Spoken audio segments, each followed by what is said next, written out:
Hi guys, welcome to Richard Cabile YouTube channel. In today's video, I will teach you how to allow notification drawer and other notification type when do not disturb is on in Realme by mobile phone. And okay guys, but before we start, kindly subscribe to my YouTube channel by pressing the subscribe button and the bell to notify you if I have new videos. Okay guys, let's start.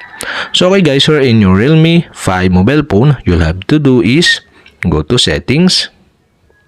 In settings, scroll down and go to do not disturb.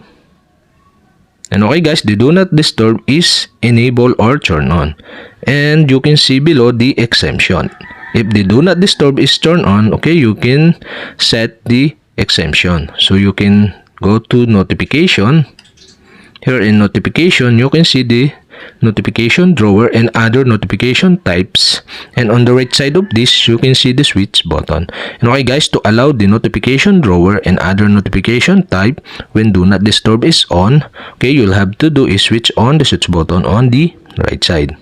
So if this turn on, okay, you can also turn on or enable the status bar and banner at screen tap.